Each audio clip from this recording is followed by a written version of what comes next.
Well, today in studio, I am joined by Chan Skalinder, the Director of Philanthropy at the International Fellowship of Christians and Jews. He's here to share about Flags of Fellowship, a growing movement uniting churches, synagogues, and communities. So please welcome Chan to the studio today. Thank you so much for being here. Thank you for having me. Now, I'm fascinated. So you've done a lot of work around the world. You were in the Ukraine, and now you're working, obviously, with the fellowship.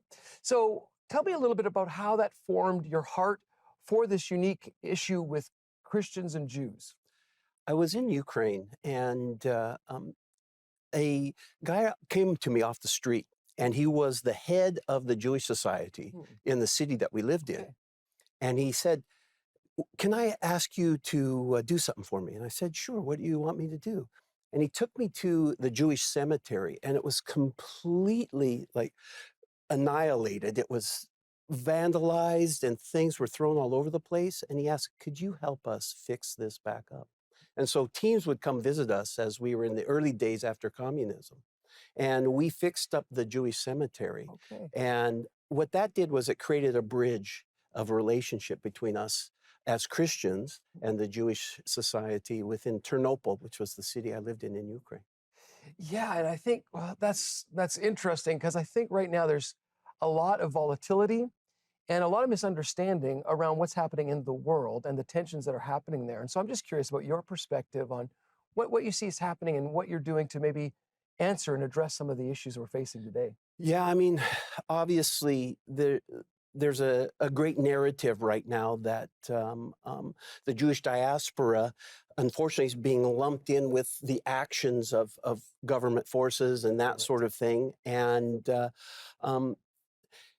the biggest issue for me is that, you know, there's a proverb. It says, one gives a witness and the second one gives a witness, but the truth is somewhere in the middle, right? Right. And I think the truth is that there is something in the middle. And as a Christian, I believe that God is a God who keeps his word. And so when he establishes a covenant, he doesn't eliminate that covenant. He actually follows through on the covenant.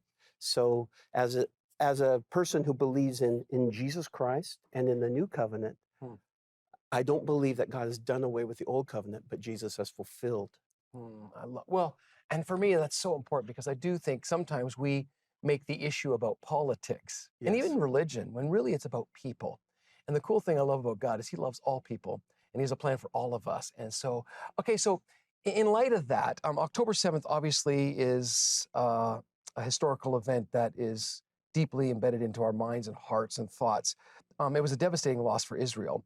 So why do you think it's important for Christians, and especially the church in Canada, to remember that day and respond?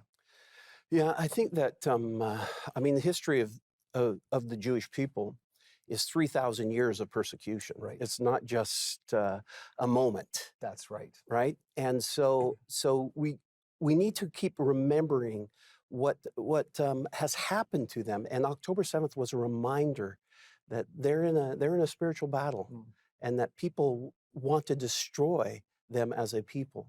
And so what we want to do is we want to honor them. We want to say to the Jewish community, the Jewish diaspora, that you have people who want to stand with you. You have support. And the Christian community predominantly wants to stand with you in this day and in this hour, especially as anti-Semitism is on the rise, right? And that's what this event, Flags of Fellowship, is all about. Yeah, let's talk a little bit about that. What is it and what is it trying to accomplish? So what we're trying to do is we're trying to get churches, synagogues, we're trying to get organizations, schools to plant 1,200 flags, Israel flags, on their properties to say, hey, we're standing with the Jews around the world.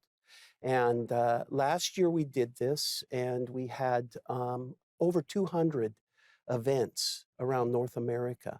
And this year, so far, we're well over 800. Okay. And we're wanting to do, in Canada, we're wanting to do an event in every province and every territory. Okay, so you said 1,200 flags. Is there significance to that number? It represents every victim of October 7th. Okay. that we were going to remember them. Right. So the hope is that churches would rally by just planting a flag on their Exactly. property, or people could do that on their own, I suppose, as well. And so if people are watching and they want to get involved in this, what could they do? So they can just go to the website, ifcj.ca/flags of fellowship. And on our site, there's a sign up. Hmm. And we supply everything. We Okay. supply the flags, we supply the context, we supply prayers, different things that they could walk through to hold the event in their church, their synagogue, their school, etc. Well, and I can only imagine. I mean, it's such a strong, visible reminder to not only pray, but I can imagine when people put these flags up, there must be some conversation. Do you have any stories of things that have happened as a result of this? Yeah, an amazing story. So at one of the largest synagogues in the country, they were really apprehensive about displaying the flags on their lawn, and so they did it last year. And people stopped and did selfies in front of it and just and declared their support Right. for the Jewish diaspora here in Canada. And the emails I got from the different people from the Jewish diaspora here in Canada was so amazing. They just kept sending me emails of thanks and for appreciation that we now know that there are others that stand with us. Yeah, well, I like the perspective that you're not putting these as signs of protest, but rather of aligning. It's a Yes. we support you, we love you, we appreciate you, and I think that that'll start a lot of really great conversations. And so, yeah, if you're watching this right now, you can go to 700club.ca and also get all the information there. Thank you so much for joining us today. It was really great to have you in It studio. was my privilege. Thank you. Yeah, thanks. Keep up the great work. Thank you.